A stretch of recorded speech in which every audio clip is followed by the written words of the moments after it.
Yes, and I come from Santa Rosa, Sonoma County, a beautiful Sonoma County.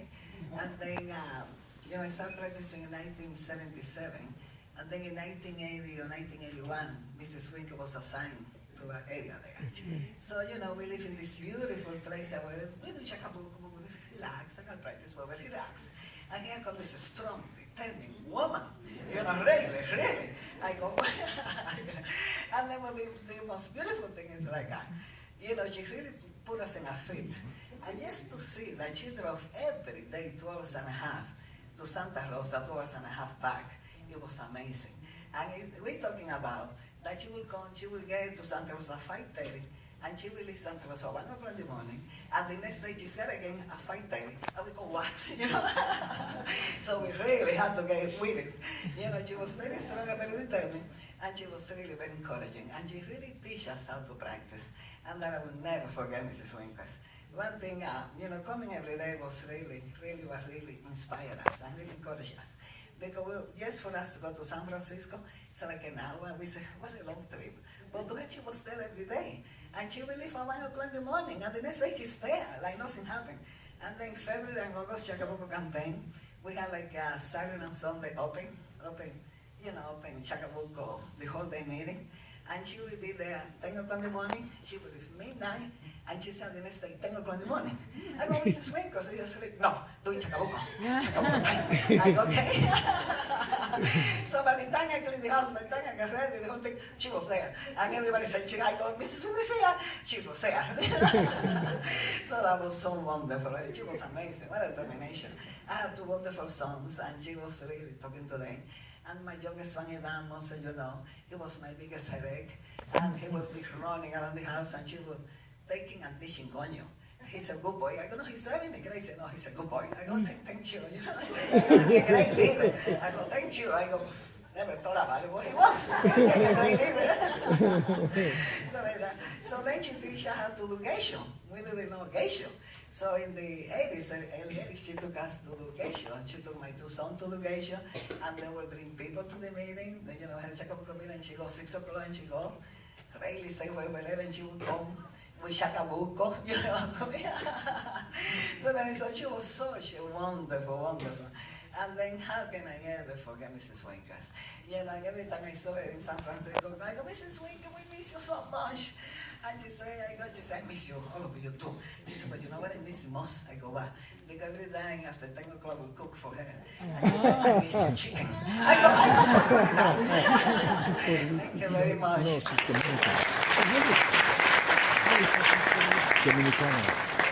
everyone for sharing your wonderful memories. We'll have just 2 more people speak. We will have a light reception afterwards where you can continue to share your memories and joy with Ms. Winquist. So,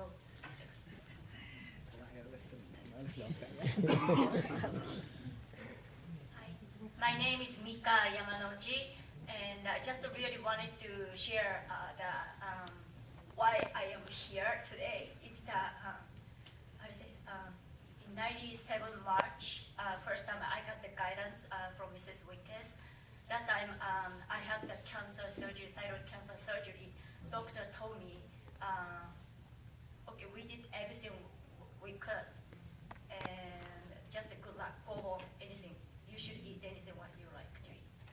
So I was not doing well, so I came home, and first time I got the guidance from Mrs. Winquist. And she told me that time my first child she was about 3 years old. So she told me, before I leave this room, she told me I need to commit. I'm not gonna die. And I asked her, if I commit now, I'm not gonna die. Do you think I'm not gonna die? And she said yes. And I said okay. Seriously, I commit that moment. When I leave the room, I didn't have no more fear for the death since that day. And because of that moment, I really follow every advice what she gave to me. And I'm here now today. And especially since 97, every struggle I faced, I was chanting Daimoku. When I finished Daimoku, always telephone ring, and that was Mrs. Winquist. she always gave me a warm and strict guidance. And especially last year, before she got to the treatment, she gave me a call. She squeezed her really. She was really encouraging me to keep the fire for conscious heart movement. And many times I was just really busy, and she told me, "I believe in you." I asked her to believe me, but every time, whatever she said, it's happening that way. So I agreed. Okay, Mrs. Winquist, I will believe you that I promise to do my best. And after, I didn't expect that she's gonna go this quickly, but I'm still digesting everything what she said, and I'm really determined to become the really strong and warm women division like she was.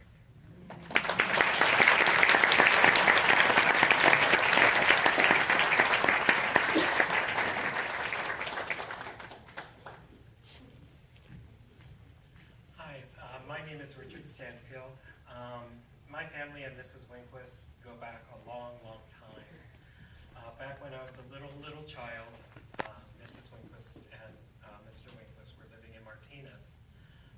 My stepdad, who I called my dad, had a very major heart attack at a meeting in her house. And the hospital was just down the block where Dawn worked at.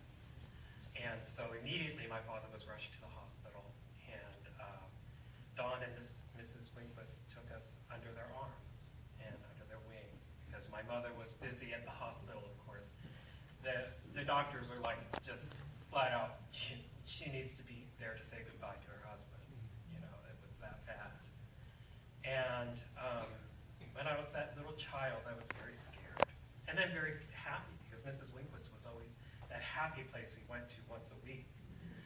And, you know, Mr. Winquist was the Pied Piper, and it was just a wonderful time, at the same time very scared and very sad. And my older brothers were doing what older brothers do, and had reduced me to tears in the process, like all older brothers do to their baby brothers. And Mrs. Winquist came over and said, "They're afraid too. It's okay. That's why they're laughing. That's why they're, you know, behaving like they are." And that was the first time Mrs. Winquist gave me guidance. As a little child. Her guidance was not always as gentle in later years. And I noticed the older I got, the more strict her guidance became. But I watched her march resolutely forward, and she did so with example. She never faltered herself. That's why she could be that strong. And I'll make this very quick, but towards the end, one of the many times she was in the hospital, I got the phone call that, you know, she was in the hospital, so we rushed down. And we're never quite sure, you know, how bad it would be when we get there, because she would not let on when it was really bad, until it was really horrible. But most of the time when I'm rushing down the hallway, trying to find my way in a hospital, you know how there are mazes, without fail, there would be Mrs. Winquist standing at the nurse's station, arguing with the nurse. And, you know, not laying in bed in repose, and just, you know, she was there fighting. And she was, that determination, she showed me in her last months how to live, and how to live proudly and strongly. And that, I think, is the biggest gift Mrs. Winquist gave me. Thank you.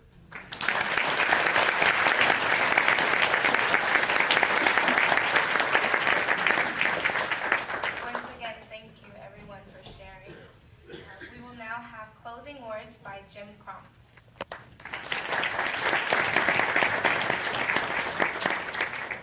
Afternoon. Thank you all for coming this afternoon. And on behalf of SGI USA, and I think especially all the members in Northern California, I want to offer our condolences to Takeshi and Mr. and Mrs. Saito, who came all the way from Japan for the ceremony today. Actually, they just arrived yesterday and they're leaving tomorrow, so really wonderful thing to do.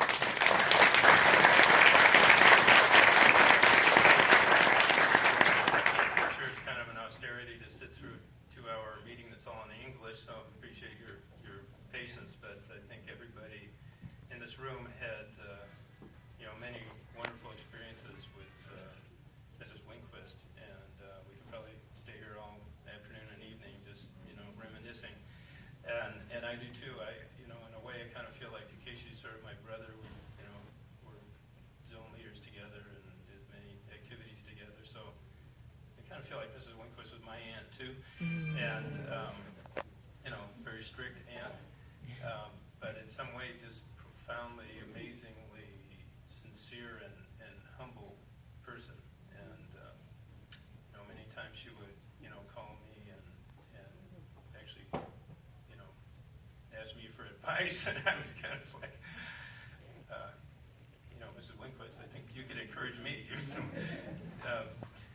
But anyway, the other day was reading President Keita's book, My Dear Friends in America, and I came across something I've read before, but it just struck me so poignantly in thinking about, Mrs. Winquist, and it's the title of this speech is Pioneer the Ultimate Frontier of Life and Death. And I wanted to share with you a couple things that President Keita says here, which I think are really shine a light on Mrs. Winquist and the quality of her life. And he says that the pioneers who opened the untrodden frontier of Kosen-Rufu in the United States were heroic but ordinary people who put everything they had into their pioneering mission. And I think we can all agree that really was who Mrs. Winquist was. And he goes on to quote the writing of Nichiren Daishonin called Winter Never Fails to Turn to Spring. Those who believe in the Lotus Sutra are as if in winter, but winter always turns to spring. Never from ancient times on has anyone heard or seen of winter turning back to autumn, nor have we ever heard of a believer in the Lotus Sutra who turned into an ordinary person. And I think, we've probably all been encouraged by this passage of the Gosho many times in terms of, struggling in our lives and, seeing our struggles as being the time of winter and, looking forward to practicing to experience spring. And that's very appropriate, but Nichiren is also very specifically talking about life and death here. And President Keita explains that in this passage, the Daishonin asserts that those who selflessly dedicate themselves for the sake of Buddhism will definitely become Buddhas, just as winter unfailingly turns to spring. And then he goes on to say that the friends of the mystic law belonging to the SGI family will continue their deeply meaningful and valuable journey of life eternally, while freely interacting with one another, transcending life and death. And as President Keita has encouraged us, I think, many times to understand that somehow those of us who have all come together to chant Nam-myoho Renge Kyo and to share Buddhism with other people, we have some kind of very profound relationship that undoubtedly extends beyond this lifetime. And I think, just from everybody who spoke today, that we can definitely feel that we all have that relationship with Mrs. Winquist and with many other people that we've been, practicing with. And then he goes on to talk about a letter that was written to Nanjo Tokimitsu, in which Nichiren talks about Nanjo's father. He says, when he was alive, he was a Buddha in life. Now he's a Buddha in death. He is a Buddha in both life and death. And President Keita says, this also applies to the great seniors in faith, whom you yourselves have known. In life, great good fortune. In death, great satisfaction. In fact, a single person can enact an infinitely respectful drama of life and death in this world. And I, really feel like that encapsulates the life of Hideko, and definitely how I will think of her. And I want to conclude by sharing with you a quote that President Keita has in the speech from a poem by Walt Whitman, which I think also just, beautifully encapsulates the life of Hideko Winquist. For we cannot tarry here. We must march, my darlings. We must bear the brunt of danger. We, the youthful, sinewy races, all the rest on us depend. Pioneers, oh pioneers. Thank you very much. Thank you.